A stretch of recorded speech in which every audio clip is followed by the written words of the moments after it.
All right, we were just completing some small talk, so welcome. I hate awkward silence there. Welcome to today's meeting on Wednesday, December 8th, to the library board meeting. Carrie, would you be so kind as to call the meeting to order? Sure. Clenny? Here. Magnuson? Here. Pantera?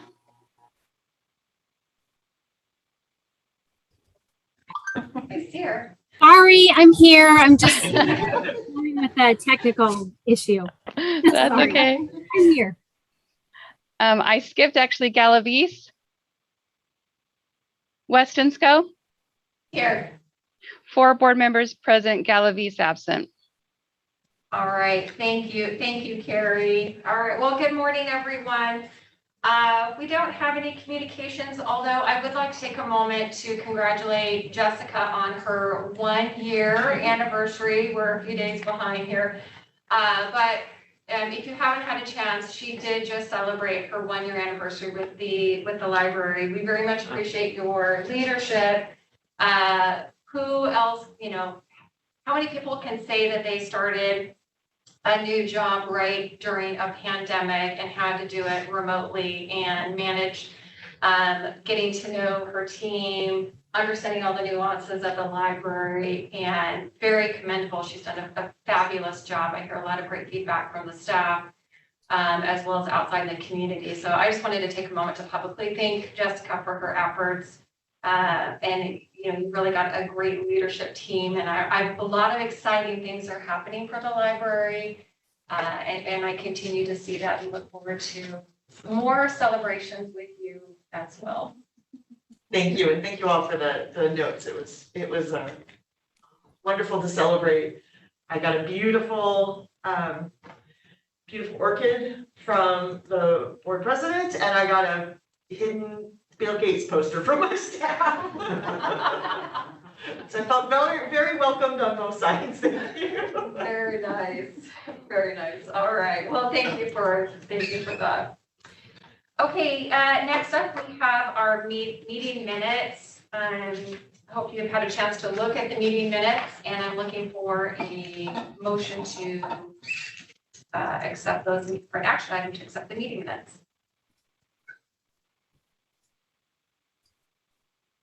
I move that we accept the meeting minutes from November 10th. Okay, so Brian makes the move that we approve the meeting minutes, can't speak here, as written. Do I have a second? Second. All right, thank you, Phil. All in favor? Aye. Aye. Aye. All right, motion passes. Thank you. Next up is the consent agenda for the payment of bills and payroll and financial reports. They can either be done separately or they can be done in one single motion.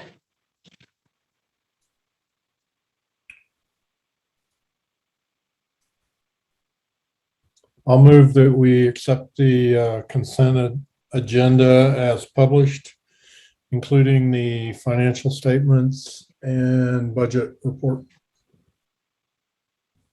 Okay, do I have a second? Second. All right, thank you, Brian. All in favor? Aye. Aye. Okay, none opposed, motion carries. Is it possible, Jessica, for us to turn that volume up just a bit? I'm having a little bit difficulty hearing Bill and Nikki. Okay. Not too much, just a smidgen, if you could please.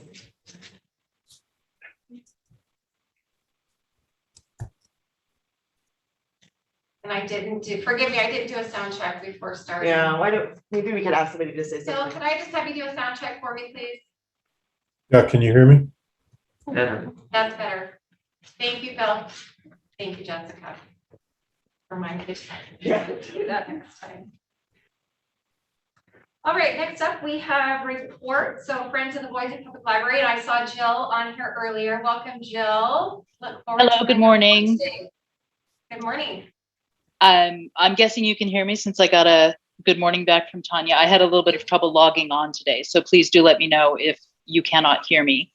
Just You're a good. quick, great. Just a quick couple of hits. We had our holiday auction over the weekend where we made about $2,200 on about 100 auction lots. I want you all to know that the classics never die. The most popular item was a Winnie the Pooh set.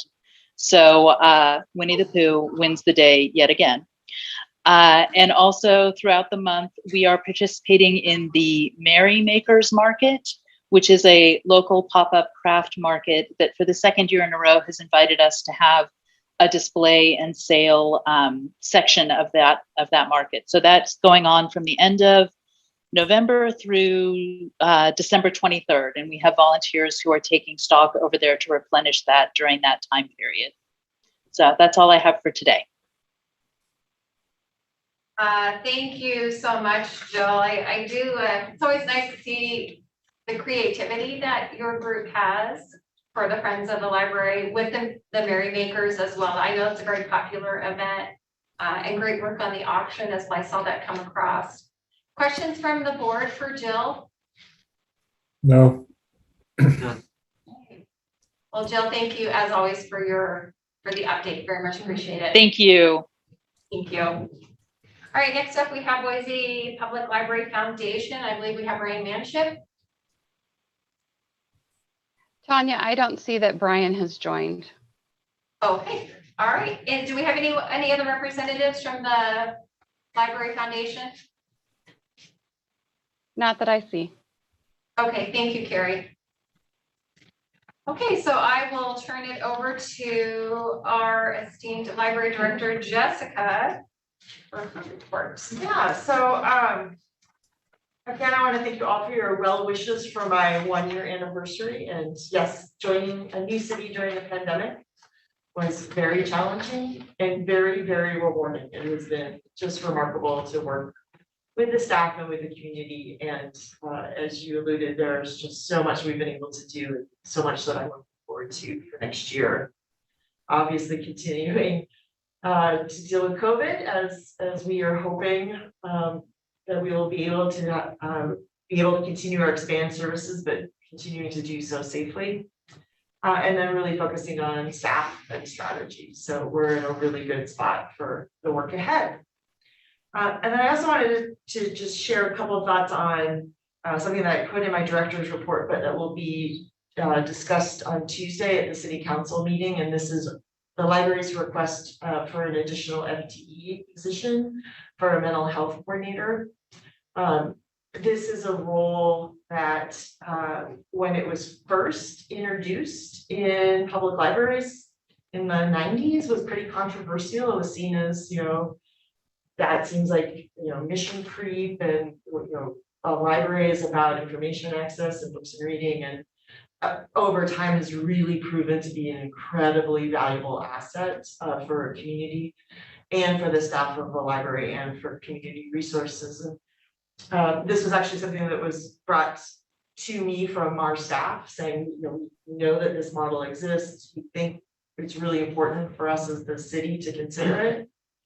And, as we've added resources in, September, the city council approved money for additional security at our locations, which is important to make our facilities safe.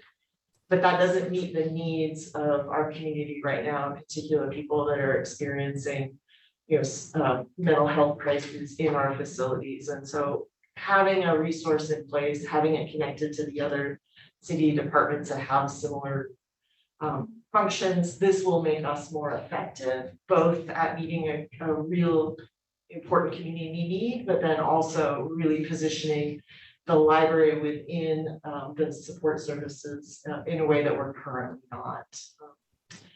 So I don't know if anybody had any questions on that, since we were able to work really quickly with the mayor's office to put together this proposal and then have it discussed by city council. I did have one question. Your report makes it clear the justification and the role of this position.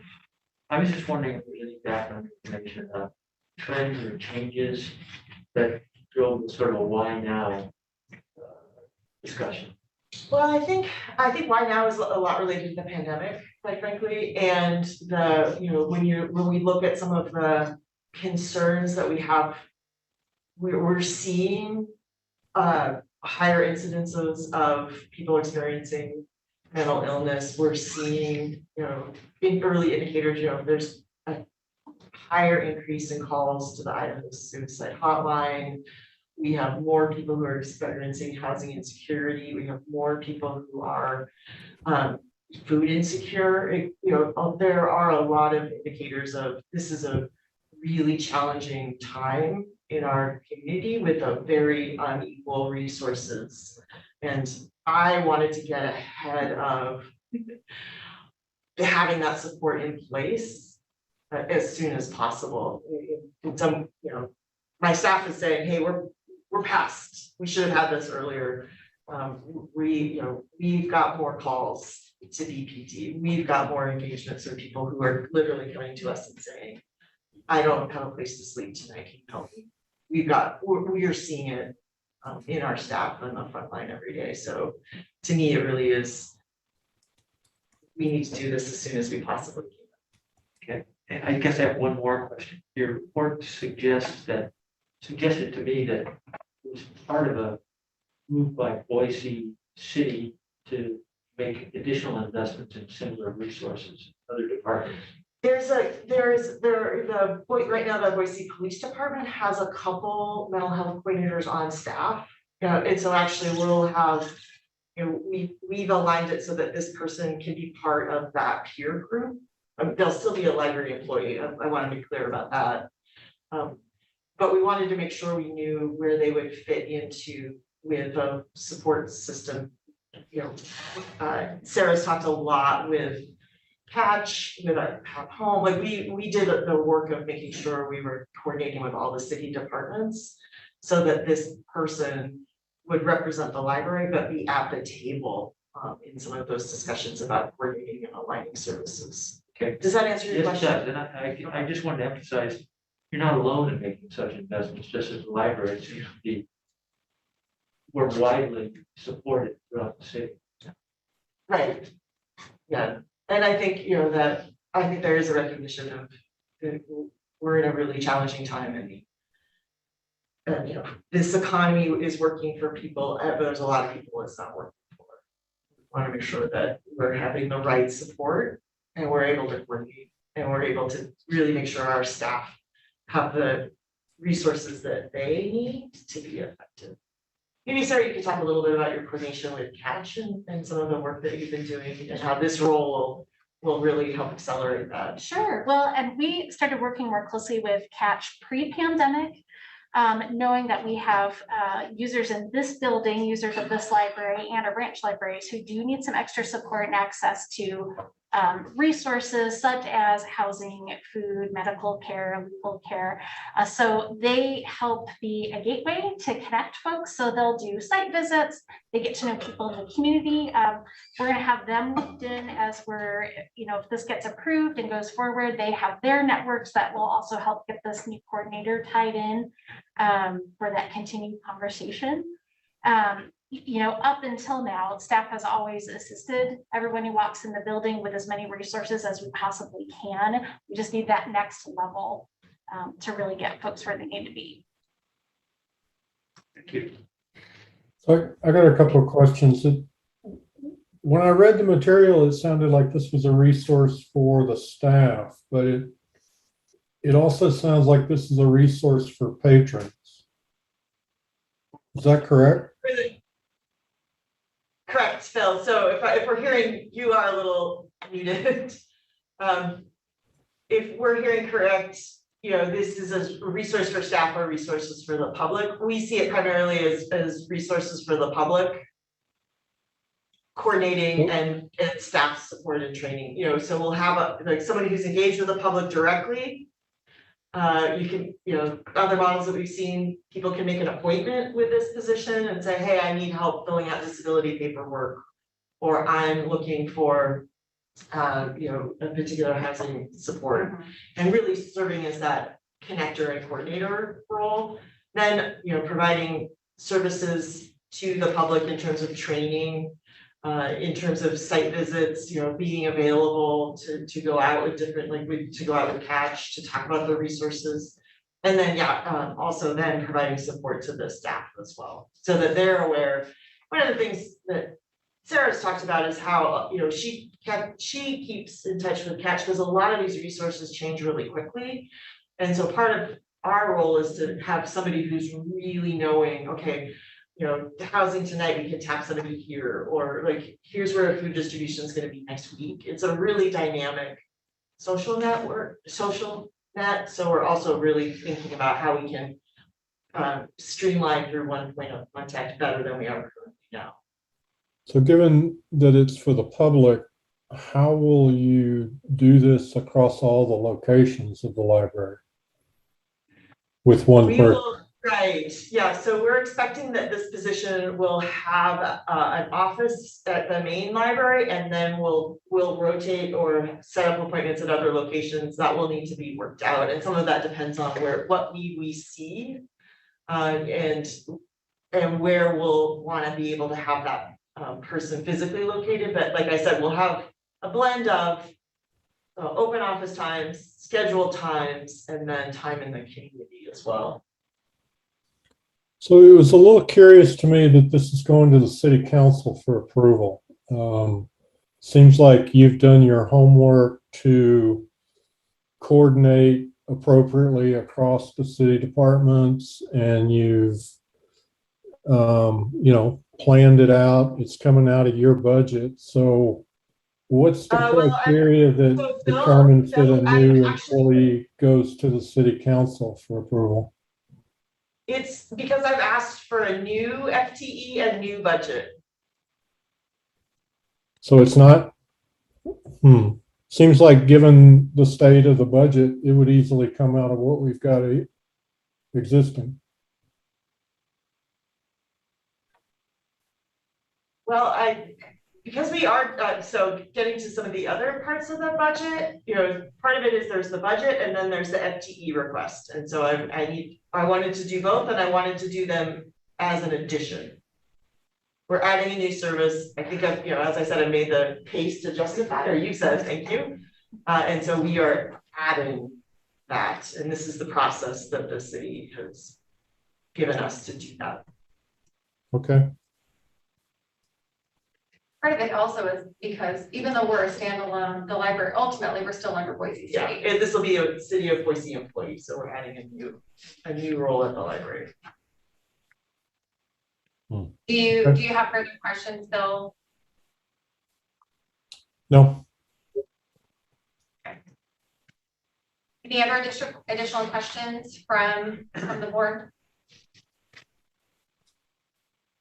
I think it's another example of that we're more than just books here at the library, but really recognizing the uptick in the need within our community. So being working to be proactive to assist our community members. And I think anytime you turn on the news, you see the articles, talking about mental health, and it is something that is very top of mind for many. So kudos to our team for recognizing that, looking for the resources to assist our community. Okay. Thank you.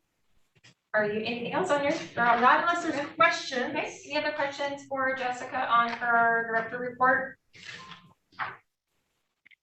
No, I like to repeat I like the links that show me the videos and get to see things. It's very helpful. All right, thank you, Brian. Okay, old business is we have up next Sarah Chase on section 3, services, and subsections 3.01 and 3.02. Yes, so starting in on, it's a big section, so I'm breaking it up. We don't have any suggested changes at this time. It outlines service priorities, service hours, and our services for schools. Does anyone have any particular questions about any of them? These are minor things. So Yeah. I just want to ask about it. Absolutely. I see it as a board and a staff that our first duty is to uphold the law, and our second duty is to enhance our services in any way we think is necessary to meet the needs of the community. And my questions kind of come from make sure that we're complying with the law, not in this particular case, but the library's mission stated in the service priorities, is that an exact version of the mission that's propagated elsewhere throughout the library? Oh, like on the website and, is that what you mean? Yeah, I just want to know if it's exact. I believe so. Okay. That was first question. Second question on service hours, non-duplicated hours. What is the term non-duplicated? So that's looking at, we've got 5 locations. So we've got opportunities amongst those 5 locations. So right now, branches are not open on Sundays, but the main library can be open on Sundays. So that gives us non-duplicated hours so we're open for a total of 56 across the system. Branches as a whole, they're each only open 50, but the downtown library is open 56. So there's an extra 6 that you don't see at the other branches. Okay. I think I got it. Wondering how hard that works for you, the service hours, non-duplicated. How many people would understand it without an explanation, but I think That's I a good got it. question. Nope, that's a great question. And services for schools, I like the fact that the law is referenced as defined by Title 11, Chapter 15, the Boise City Code. I couldn't find that in my onboarding book. It doesn't have Title 11. But I like that as a practice, as a principle. You can either include all the verbiage from the law or incorporate it by reference. You've chosen reference. I just wanted to highlight, I think that's useful in some of the other things we'll look Oh, at. good. That's great. Yep. And I do try and check those because the titles get changed periodically. So, but we try and keep that up to date.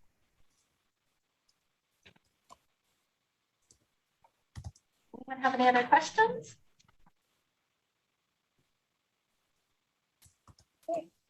Okay, hearing none. I do, can we just real quick, because I really appreciate that feedback about the non-duplicated hours.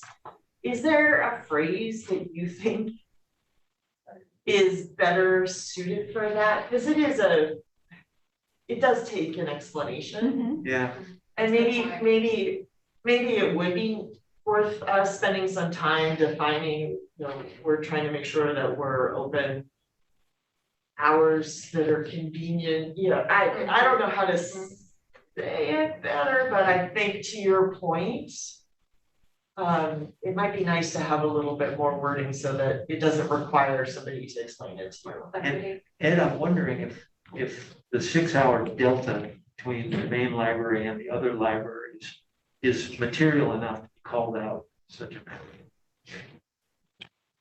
What do you mean by material enough? In other words, is it necessary in the policy to call out that there's a slight difference between service hours between the various branches of the library? It's not necessary, but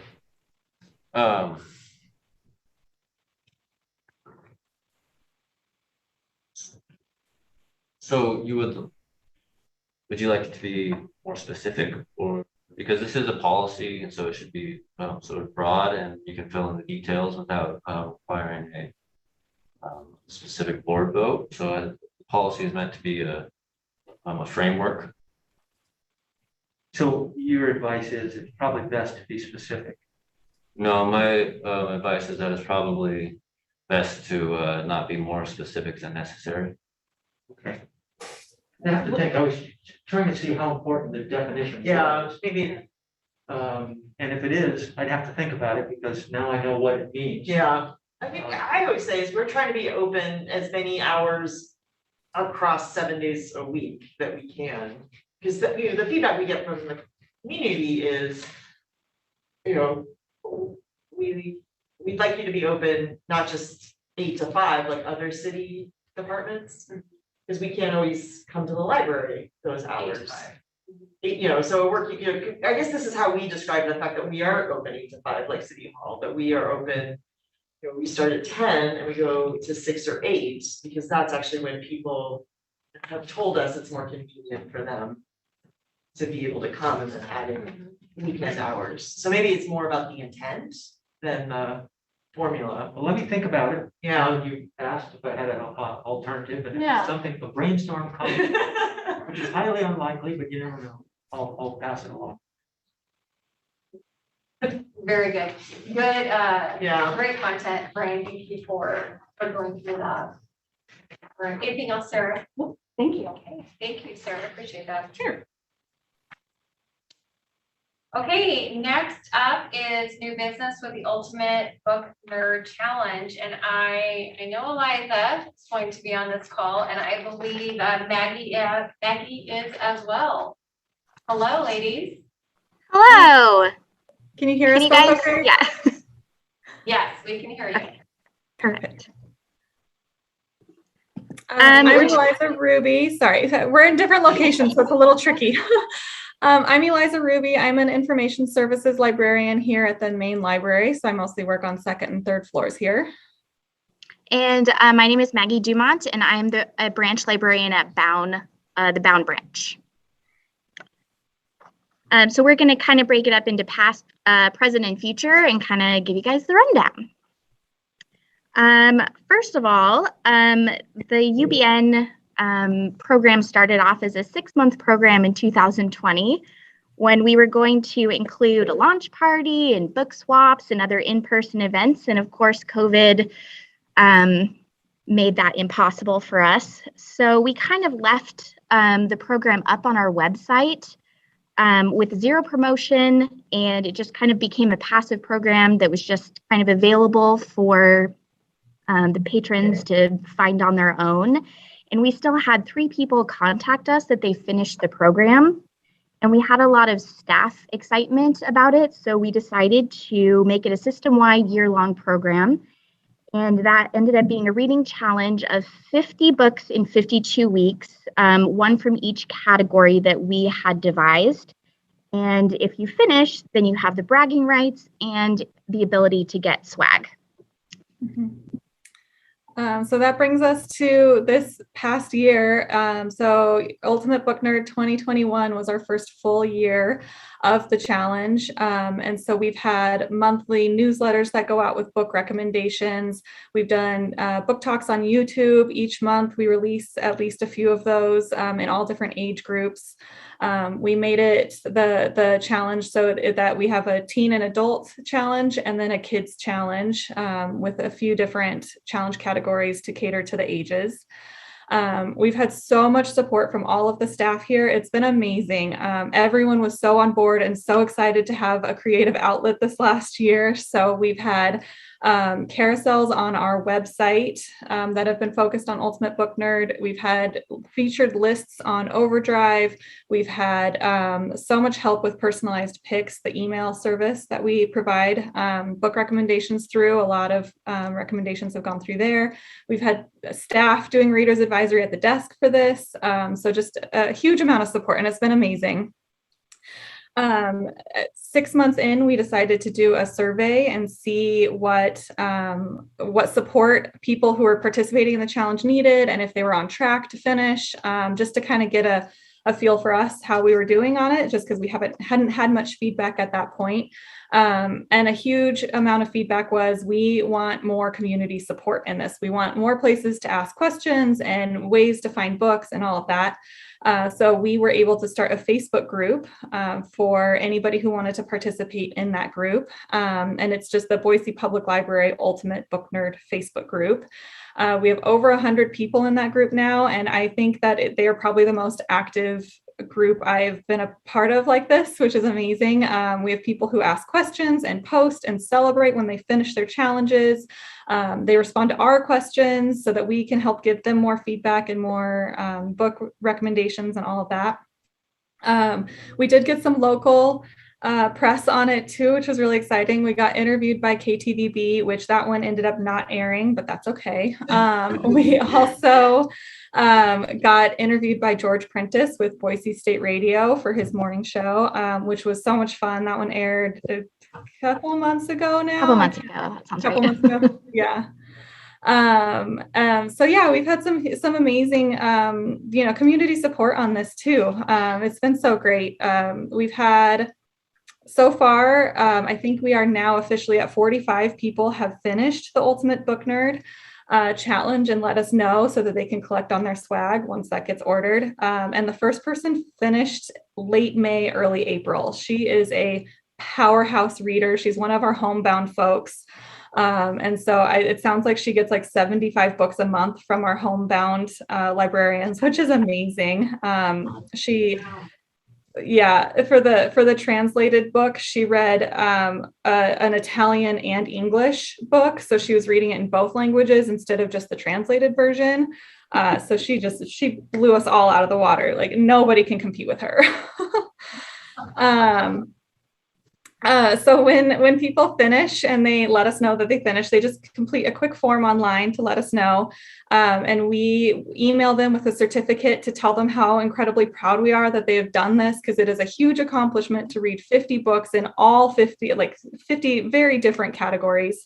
And so we're so proud of them. So we want them to know. So we give them a gift certificate, or not a gift certificate, just a certificate. My words today. And then we are making t-shirts for everyone who finishes. So once our completion form closes after the first week of January, we will order custom shirts that only the people who finish this year will have.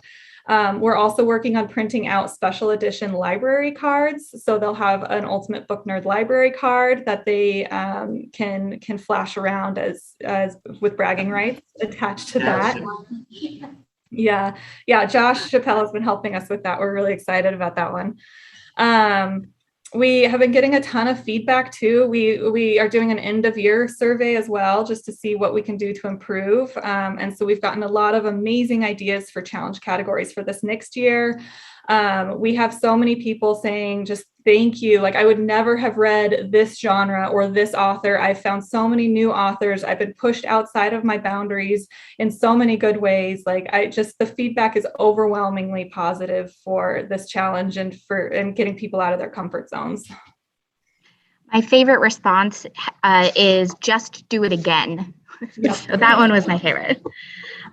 So our biggest change for next year is that we are going to be moving virtual. We're going to be using Beanstack, which is something that we purchased for summer reading. People can still use whatever method they want to track, and we will have an option to register for paper packets, and those will be available at the branches that they choose. So the new challenges are going to be up on January 3rd. And the Reader's Advisory List will be available for staff to help out with that. And we will be sending out emails with all of this information, plus frequently asked questions later this month and early in January. And we do want to say too, really quickly, we did get a lot of support from the board and from administration and everything partway through the year. We did have a couple challenge categories that pushed the limits a little bit for some comfort zones for some parents in the kids challenge, and they brought their concerns to the board, and you were also supportive of us and letting us continue on with our challenge. So we wanted to say thank you for that as well. Yes. We really appreciated that support. Thank you so much. And I have Eliza, you need to talk about the handout you gave me. I'm going to hand it to Thank you. Thank you for reminding me, Jessica. So we, people have been sharing their trackers with us because they're so proud, and we've been asking for people to share what they've been reading. So the one that Jessica is handing out right now just got to me in the courier today from our Collister branch. Someone made their own little book with all of their challenge categories that they read and little notes in there about what they liked and disliked about each book. It's the best example. I'm so happy that that got to me today so that you could see it, because it's so perfect. And we've gotten a lot of Excel spreadsheets. I think I've probably gotten about 15 trackers so far from people sharing them with us. Yeah, thank you. Yeah, so I just, this is one of the things I really wanted, you get a chance to meet Eliza and Maggie who put this together. This really did grow out of community feedback of wanting more diverse perspectives and voices and asking the library to help with that. And I wanted to raise it because we are seeing in the library field a real uptake in challenges to books and challenges to different genres or authors in reading. And this is where I think Boise has really told us as a library and our staff really clearly, we want that diverse perspectives and we value diverse voices and want to have, in a Ultimate Book Nerd Challenge with 50 categories, we really expect to see that diversity of perspective and voices. And so we'll get you the materials for next year. We'll make sure you have those ahead of time so you can see them. And we're going to be really continuing because of the feedback that we are getting in the community about how valuable the library is in helping people read and expand the authors and stories that we hear. Great effort, Maggie and Eliza. Loved seeing all of the social media on it, heard from the community. I know you guys spent a lot of time on this, so this was a great report. Questions from the board for Maggie or Eliza? Sounds like too demanding a challenge for me to be able to. They will help you. I promise you, if you give them a year, they can get you through it.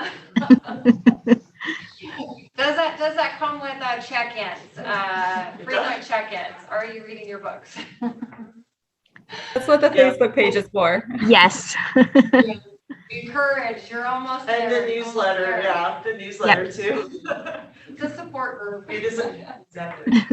All right, thank you very much to the both of you for your efforts and for sharing. What a great success it was. We look forward to kicking that off for 2022 as well. Thank you. Thank you. Thank you. Thank you.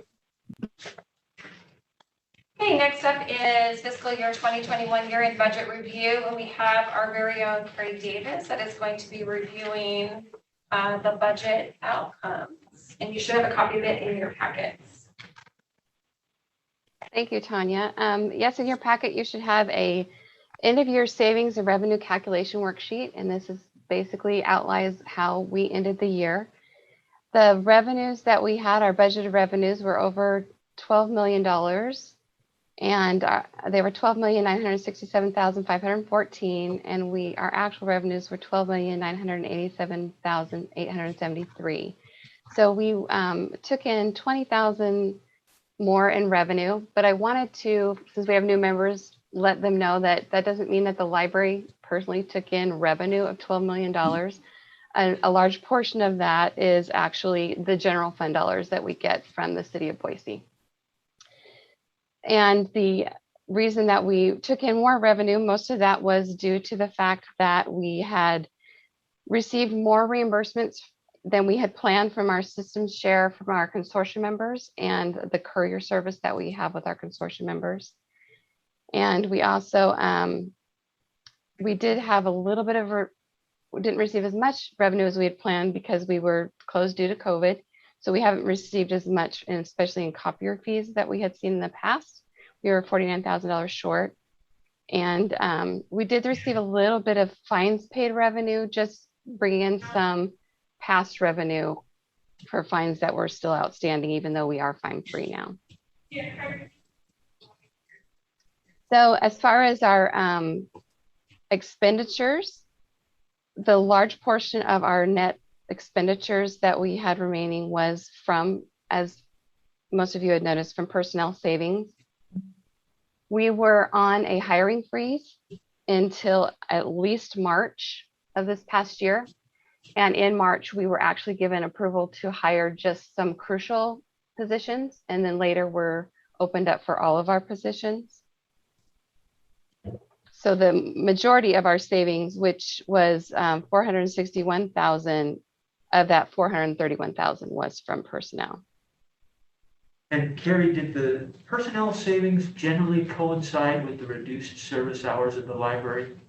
Generally, when you see you're that far below your salary plan, it spells stress for everyone else who's working. But I'm guessing that this was offset by reduced service hours to some extent. Even though our service hours reduced, our staff was still working during that time. It was mainly due to the fact that when we were not hiring positions when people were leaving. Yes, so I Does would. that answer your question? We did not have the hours open to the public in the same way, but we were running curbside service. We were doing, the computer lab was going, and then we were also doing a lot of answering reference questions and online work. And that, the pain point of, when COVID hit, the city put a blanket hiring freeze in place, not having any idea what the what the impact of COVID was going to be. And we definitely have had a pain point of, how quickly can we get some of those key positions identified that we needed to be able to ask for, we'd like to have the hiring freeze lifted for these key positions. And then as it became clear, okay, the economy is going to recover faster than we expected in Boise, to have that hiring freeze lifted. We still are in a top hiring market, which still, I know people are aware of. Everyone is, yeah. Yeah, so that is why some of those vacancies unfortunately have lasted longer than we would have liked them to. But to your point, Brian, too, our staff at the library has felt that impact of the the trying to fill the positions and such. And so together they've worked, it's incredible to watch how the staff has worked together, that despite those challenges, has still continued to make sure that the services are provided to the customers or to the patrons, and everything continues as best they could go along, despite being, tightened up with that staffing. And that's why we've actually been really cautious in adding back open hours, public in the building. We did that a couple times over the year, but only when we knew we had the staff capacity in place to really make sure that we would, when we expanded the services, we would, if we had a group or a location that, either was ill or was taking care of kids, or, that we would not have to close that down. So we have been very cautious in expanding those hours back. It's, that hiring freeze and that long-term adding back capacity we're still dealing with that today. It's just, it's a reality of the hiring market, and there's still a lot of uncertainties about COVID right now, unfortunately. Okay, thank you. Any additional questions for Carrie at this point? I'll turn it back over to you, Carrie. Okay, thank you. And my only thing would be is, does anyone have any other questions on that worksheet and our end of year and how we ended the year?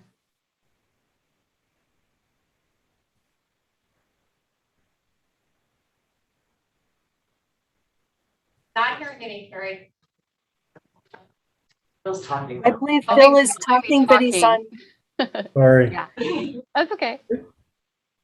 Could you give us a quick overview of kind of how the encumbrances and rebudget works? I'm not sure what that's telling me. It's actually part of my Okay. the next item, but I will tell you, because it is listed here. It says encumbrance and re-budgets. And those are items that we identified and started the process of in this fiscal year. And the budget was in this fiscal year. And we have a contract to do that work in this fiscal year. However, the work didn't get completed. So it is carrying those funds forward to the next fiscal year, which is part of the next item in your packet. And just to be clear, when you say this fiscal year, you're talking about fiscal year 21. Yeah. the one that we're talking about that we've just ended, fiscal year 21. And it's to carry those funds forward to fiscal year 22 in order to complete the work that was started. So is it accurate to say that the encumbrances are money out of 2022 that we've already spent, or we know we will spend? It is funds from, we know we're spending them, but we're trying to bring the funds from 21 into 22 so that we are not covering that in 22, since we started it in 21. And that is where we intended to actually complete the process. It just wasn't able to be done then. So it's work in progress, Yes, and some of the funds are being carried forward into the new fiscal year 22, to pay for the remaining work. correct. And in some cases, it's equipment that we've ordered that Yes.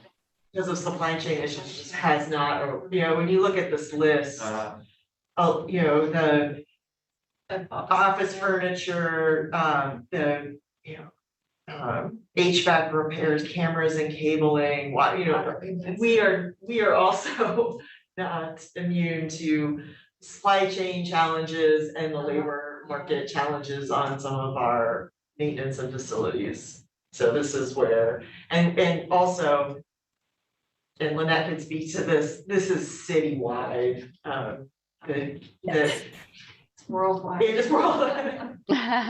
Worldwide. So we got encumbrances. Could you give us the same tutorial on rebudget? Rebudgets, yeah.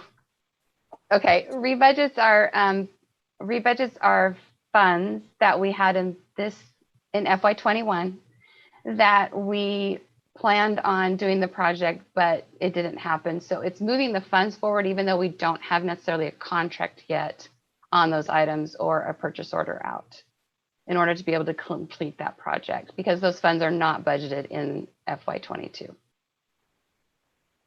Lynette, did you have anything to add to that? I would just say that for the encumbrances, there are purchase orders that have been issued. And for the balances, those are remaining balances where the purchase order has not yet been issued. The rebudget, you meant? Yeah. Yes. Yes. Okay. Any other questions on that end of year report, Matt? Yeah, I'm a little confused by the rebudget column, because it sounded like some of these projects had intended to finish in 21. And I guess if they had finished, it sounds like there's 1.1 million there that is not in the budget. So I'm not sure how that works. Okay, so you're looking at the rebudget and encumbrance list then? Yeah. Right now? Okay. So the items in FY21, those were projects that we had hoped to complete in that year, and it did not happen. We had supply chain issues. We've had labor shortages for even having struggles with getting people to bid on projects right now. And so these are items that need to be completed, and the city staff even have, like Public Works has worked on this with us to carry forward these projects. So we need the money to come into FY22 so that we can continue the process of completing the projects. Does that answer your question? I guess my question is, if they had finished in 21, would we have paid out the 208,000 or the 1.1 million? If we had finished all of the projects, we would have paid out the 1.8 million. It would have been the entire project. I don't know if it's 1.384. So yeah, we would have paid out all of the amount had all of the projects been completed. The first column, the encumbrance list, that is the one that there are encumbrances, which means we do have purchase orders and contracts with vendors. The second column is the rebudget column. That means that when we identified the project, we identified that we would need both the amount that you see in the encumbrance and the rebudget. That's how much we thought we would need to actually do the project. But the rebudget is the column that's basically, we know we're going to need these funds also to continue the project. So we want to move both of those items forward. The rebudget is almost like a placeholder. We're placeholding $7,490 for the art flash for 2022 as a placeholder. So, okay, so what I'm hearing is that the rebudget column, there's no budget for those yet. And so if we want to do those projects, we have to go find the money somewhere because the budget for 22 has been approved, but these projects aren't in it. Is that correct? These projects are not in the 22 budget, but this money does exist at the end of 21. So what this is saying is we want to move the funds from 21 into 22. So this is existing money, as you see right here. This is existing funds that was left over at the end of FY21. But in order to continue with the projects that we want to continue with, we need to move the funds into FY22. So we wouldn't need to find the money if we move this money forward. That's what the request is before you. Yeah, and I don't understand that because your page before says that we have 406 or 482,000 from FY21 that was not spent. And The page before was related to just the end of year, and that's mainly related to our maintenance and our operating and our personnel budgets. This request is actually related more to our capital budget and our major equipment and our repair and maintenance. And that they're not the same budget. As far as the worksheet was more of our general operating, and the rebudget and encumbrances are more of our projects and our equipment and our capital. So they're not reflected in that previous worksheet.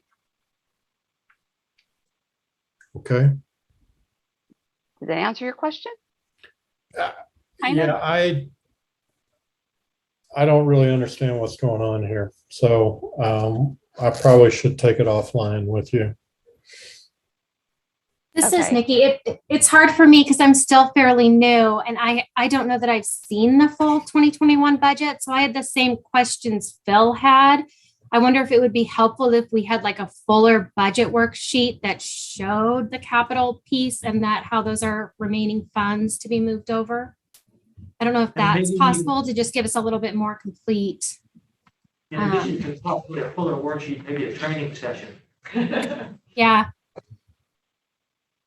Okay, this list it's slated to go to council on the 14th of December. It was an action item.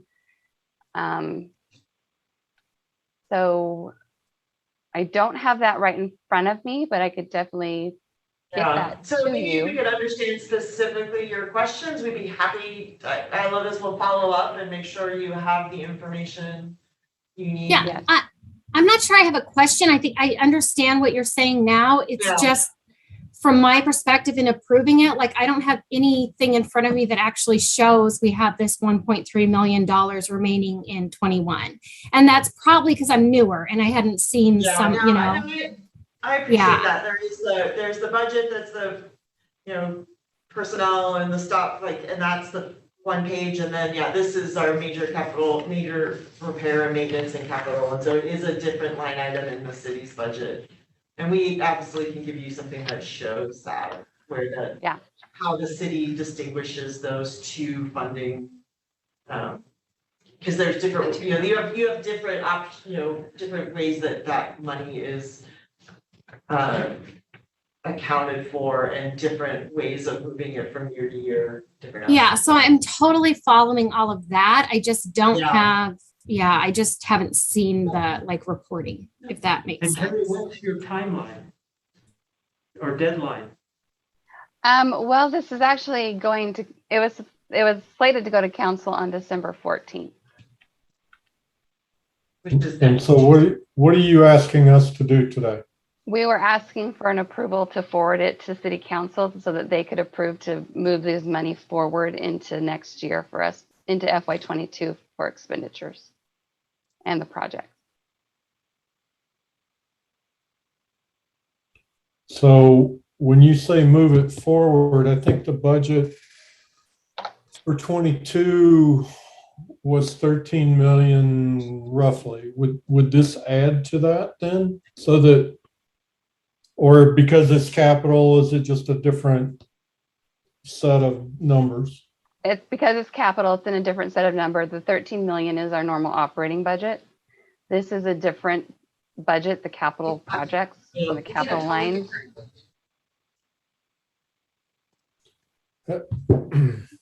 And so this was just a request to actually take the funds that existed at the end of FY21 and move them into FY22 so we could finish the expenditures that we had already planned on.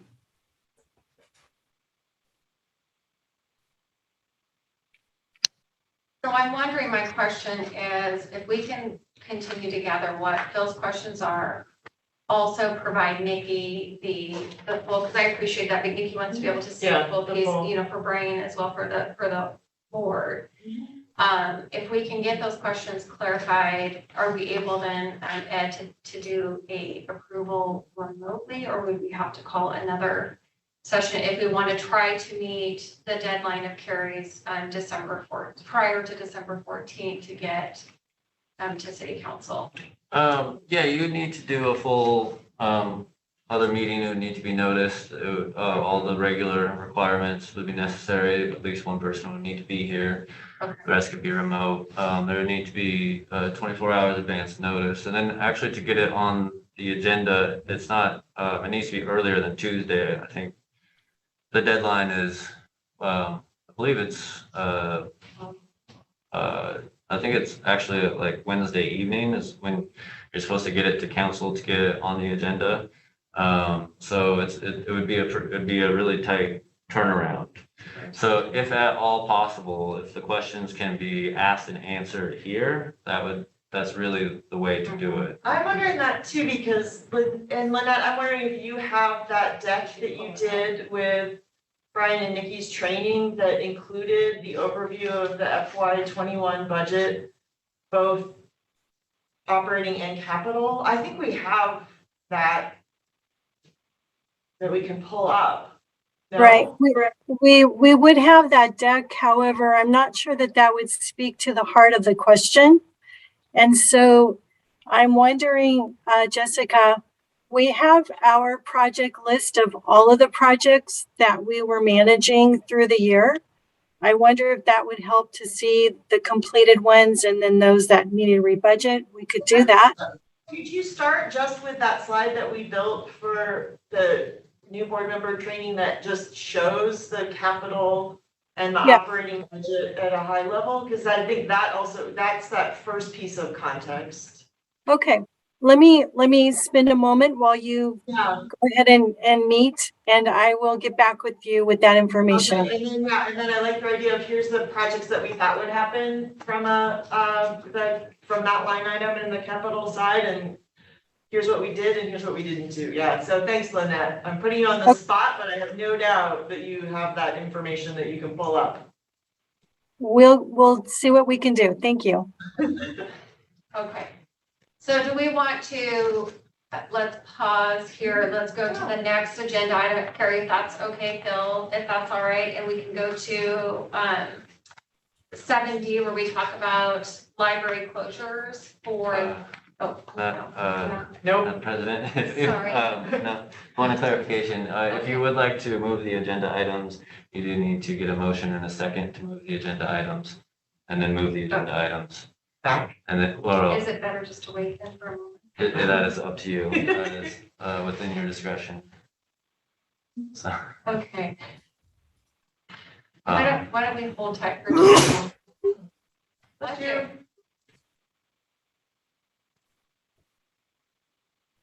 Thank you for keeping me on the straight and narrow. Yeah. Doing my best. Always got to give you something. Yeah. So I guess I'll make a comment that I do have questions, but I trust that staff's doing what they need to do. So if it comes to a vote, I don't have any more questions. This is Nikki. I understand what you're talking about. Maybe we can talk online about Some of what I'm struggling with is I think I'm just used to a little bit more fuller financial reporting at board meetings. So maybe some of that is just me figuring out more context in what you're doing. But I think as far as this particular piece, I understand what you're saying, and I pulled up the city budget. So I think I'm okay too. Anya, have you been through the numbers? Earlier, yes. Okay, and you're comfortable with what's been presented?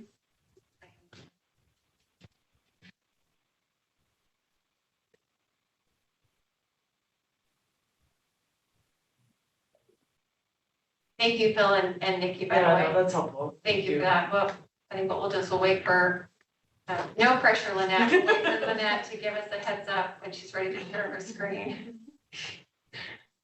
I'll mention that in the orientation we did for the new board, it was focused on operating. And so next I can look back at our presentation for the June council where we asked for the board approval. So I'm looking there next. And Carrie, if you find anything, let us know. I'm looking as well, Lynette.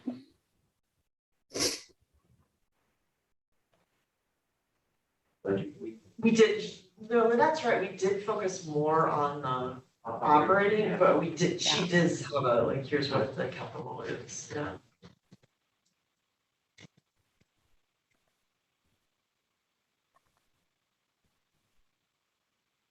I will say, this is one of the things that the city's struggling with across the whole city. We had a big, some of these projects that we put out to bid, we never heard from anybody. And so the city's actually having that same, they're having the same thing happen in other city departments, and they're trying to do more bundling of saying, instead of each department saying like, we need to fix bathrooms, Bundling but together. they're trying to bundle them together to see if they can get like a contractor that then they hire as a contractor that then goes out and does all of Multiple them. projects. No, that makes sense. We know what's going on. And I think part of it is, some of the questions that we have about like this building in particular, like how do we find vendors that will help us with Maine? It's been challenging. So Jessica, what I can show is the capital projects that were approved for the FY21 budget. Perfect. And this would just tie back to our budget book, citywide budget book, and just explain a little bit how that process works. And so this will be an attempt to share screen. I'm not saying how to share screen. It's at the bottom, Lynette, At the very bottom. at the very bottom. Thank you. You're welcome. All right. Hopefully you can see an Excel spreadsheet titled Capital Projects Fiscal Year 21. yes. When it comes to zoom in our, a little bit, could you zoom in on it? It'll be easier for us to see. Good. Thank you. yes. Where it comes to our capital budget, the budget office meets with project managers and our chief administrative officers with each department. And in the major repairs and maintenance, the library was given a budget of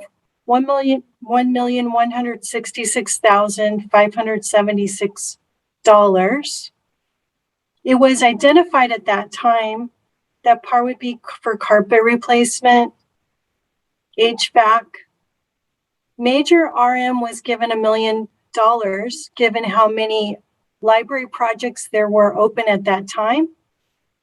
Painting, and that exists, those projects add up to the $1,166,000. In the equipment, the library identified several projects that they hope to accomplish with library equipment. The airport expansion, the disc polisher, furniture, the hold kiosk, meeting rooms, server upgrades, and sound system. That totaled $241,000. So these projects were presented at the time when we did the budget, and that became our FY21 budget. And so what will happen in the span of a year is throughout the duration of projects, then some projects will be completed. Other projects we will have that $1 million was parceled out to sub projects within. And I like very much how Brian mentioned the rebudgets are essentially work in progress. So whatever was not completed at the end of FY21, that those work in progress then are rebudgeted into the new year. And so when we ask for approval for the rebudgets, it's so that the work in progress would continue on to the spirit and intention of the original funds. The biggest dollars, though, the RM parent with the 1 million, we've worked extensively with Sean Wilson, who some of the board have met, who he really does orchestrate with the library department how the funds get parceled into sub projects. So there you'll see the beginning of the restroom projects or other projects. So Carrie, would you have more explanation than that? No, actually, I think that was great, Lynette. That really, in my mind, explained exactly what we're here requesting. Great. So what we're Thank looking you. at on the screen, I hate to confuse things even more with a question based on my lack of understanding, but this was the entire budget for capital projects for fiscal year 21. It is a little more complicated. This is what was approved for 21. Then there would have been the prior year's rebudgets that joined it. And so they accumulate together. And then at every fiscal year end, whatever is left over that we're rebudgeting, we do this process. And so the amount of the rebudget for FY21, it will then be, once all of the approvals are completed, it will be added on top of our approved FY22 projects. And it's also hard because it's Brian, the other piece to keep in mind, it's just a slice of FY21 where some of that MRM money is also like, we know some of these big projects are multi-year, so there'll be an FY22 piece and FY23. So it's a slice, but some of those pieces when we're just doing the fiscal year, we know that some of those projects are larger multi-year projects that, in particular, it was extremely hard to budget FY21 knowing where we were COVID and what we would actually be able to do.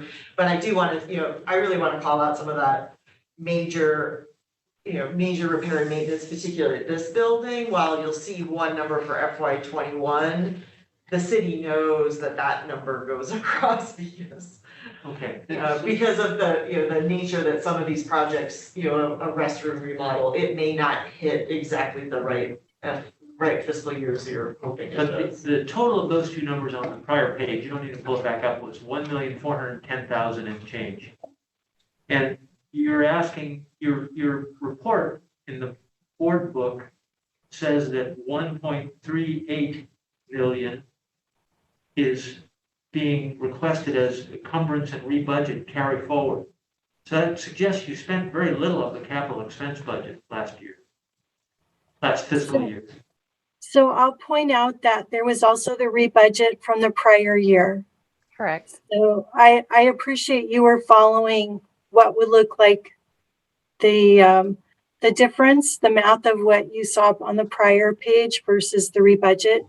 However, there is the rebudget from the prior year that you didn't see in that view. Okay. All right, complicated. I feel comfortable that you've looked at it. We've generally got a team of talented people working on putting the numbers together. I don't think it needs a separate meeting, but I think you're sensing a general need for a little bit more understanding of the process. Absolutely. While we have spent quite a bit of time with the operating side, I appreciate your feedback and input that we will spend more time focusing on capital in the future. Great feedback. Thank you. Yeah, and just in the line of feedback, I think what I would have liked to see is something that shows the 21 plus the carryover you're talking about, and then lined up with actual projects and actual expenses, what's left over, just so we have the full picture of the, what you have totally, what we've spent, and then how this 1.3 fits into all of that, and then where it leaves you going forward. So if that's helpful, that's kind of like in my brain what I was looking for, just to understand. That's very helpful. Thank you. Thank you. Very helpful. Definitely. Okay, any further questions? I correct me if I'm wrong, I'm sensing, do we have a motion to either approve, revise, or reject the fiscal year 2021 rebudget encumbrance request and subsequent approval to forward over to the city council? I move that we approve. I'll second. All in favor? Aye. None opposed?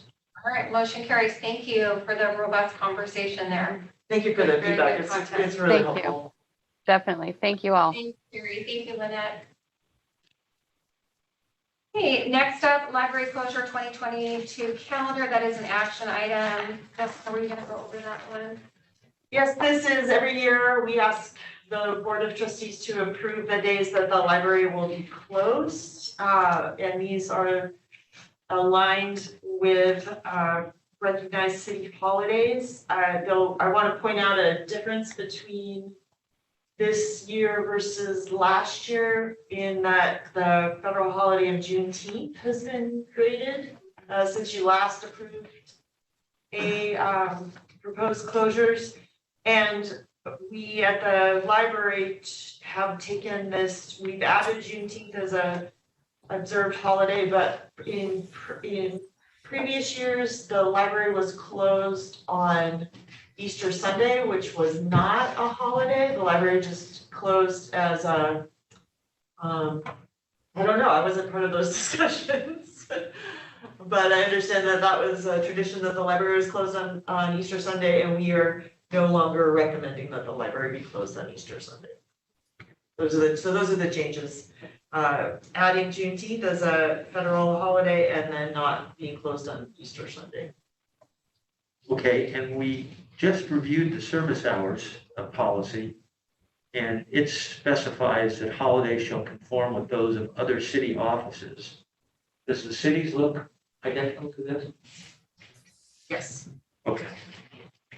And the asterisks say this is not considered a paid staff holiday. Yeah, okay, so this is actually maybe, sorry, you can help me explain this, because we actually, to your point about city holidays, the city itself is not open on, city buildings like the city hall are not open on Saturdays or Sundays, and sometimes a holiday falls on a Saturday, so city staff will have, like city hall staff will have that holiday on the observed holiday.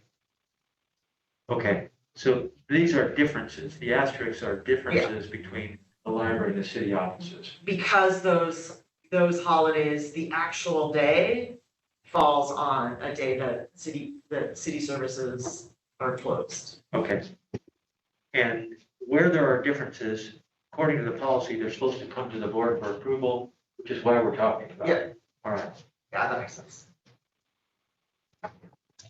That's a better way of saying what I was trying to say. This is Nikki. I'm sorry to be asking so many things this time, but I mean, when I look at this, and I don't know, maybe you can't really vary. I see that library employees are city employees. So I guess that's part of my question.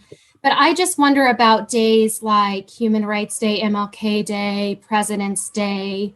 Veterans Day, and those kind of days that are more like educational. And there's generally like a lot of community events and happenings. It seems like those are days, given the library's mission, it would be beneficial to be open and providing kind of programming or services. So I just kind of had that thought when I looked at it. I don't know how feasible it is to make a change like that. And maybe it's something to think about for the future, but I just kind of wanted to make that comment and thought. That's part of the reason, Nikki, that I was wondering if this is the same as the city. In other words, the city offices are observing these days. Because the policy says the holiday shall conform with those of the city offices. And Is my Brian, understanding correct? this is Carrie, and you are correct. This list is the exact as the city as far as the closures. Well, recognizing the holidays. We close on the observed and the actual for the library, or have in the past.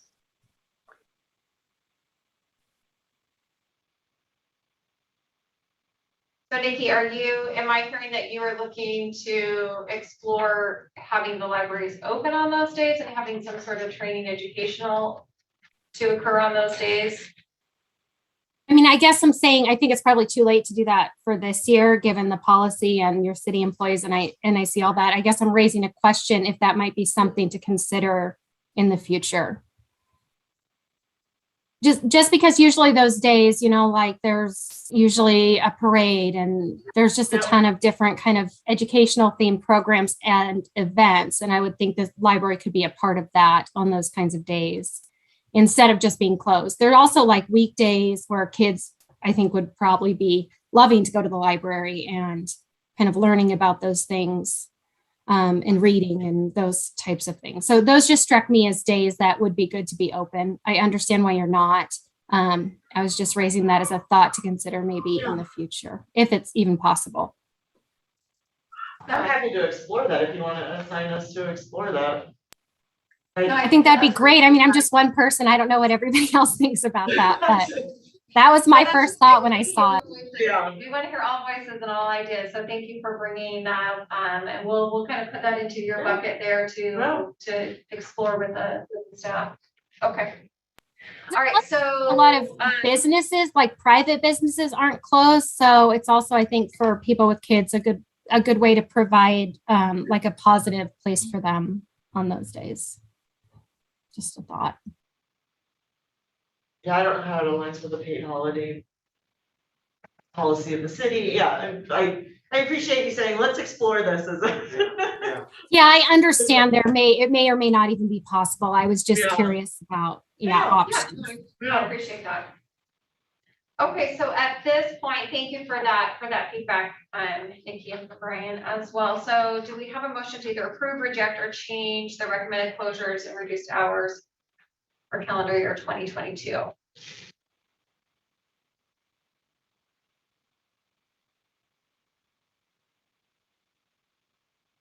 From the trustees? I will make a motion that we approve the proposed closures for the calendar year 2022. Second the motion. Motion was provided and seconded. All in favor? Aye. I Okay, none opposed, motion passes. Thank you. Very good discussion. Selection of trustee to review payment vouchers for December is Galaviz. Carrie, do you know if Sonia is able to do that?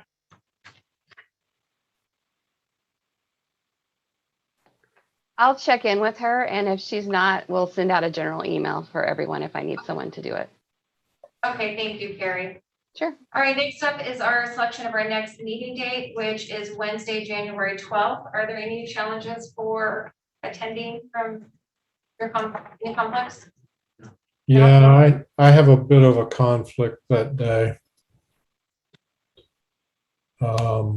So I probably won't be there. Nikki, what about you?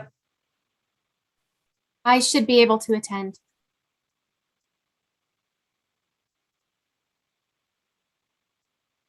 And I should be in attendance as well. Okay, we'll miss you, Phil. Okay.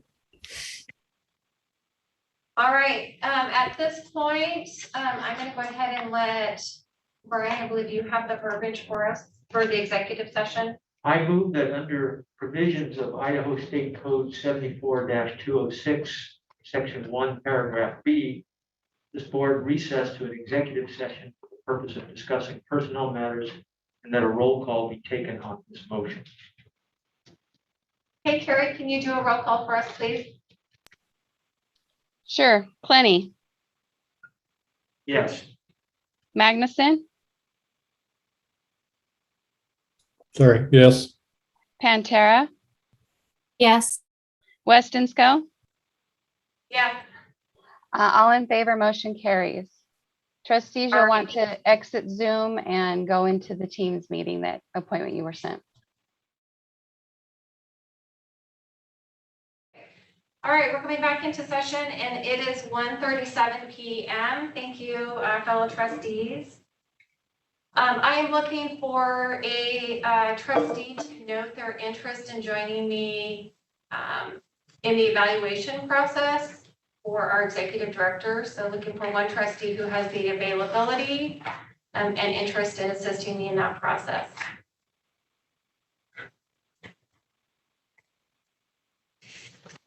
Can I nominate someone?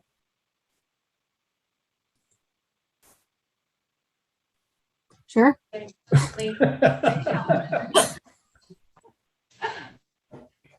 Yes, Bill? I don't know, Nikki, I thought you had really good questions and inputs. Are you interested or able? Yeah, sure. I would be happy to help. Hey. So the one thought I had, I didn't want to jump up and volunteer without saying I'd feel better if I was in the role of trustee for at least half of the period or more being evaluated. Nikki joined at the same time I did, and I still think it applies to both of us. We're going to rate Jessica on a period, we ought to be engaged in the period being rated. Yeah, I was thinking more of the first part of the process, which is creating the template and creating the process. Because right now we don't even have a process or template. So Could we do that in two separate? yeah, I wonder if, because I think I had the same thought as Phil, and that wasn't on my radar because I was thinking more about the need to put something together for evaluation. So I wonder if we could do a committee to kind of put together a proposed process and template to bring back to the board. And then from there, we can appoint whoever's going to do the review. Okay, that makes great sense, Nikki. Thank you for that and clarity from Brian as well as Phil. So, so do we have a motion on the table to start the subcommittee planning process committee for the executive director's evaluation and putting together what that should look like going forward? I move that we initiate the process for planning for the performance review for the library director. Thank you, Brian. Do I have a second? Second. Okay, all in favor of Tanya and Nikki managing that process initially? Aye. Aye. Sorry, aye. Okay, all right, I don't hear any objections, so motion passes.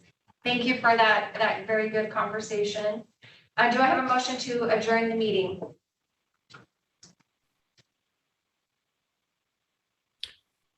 I move the library board adjourn for the day. Do I have a second? Second. Thank you, Brian. Thank you, Phil. All in favor? Aye. Aye.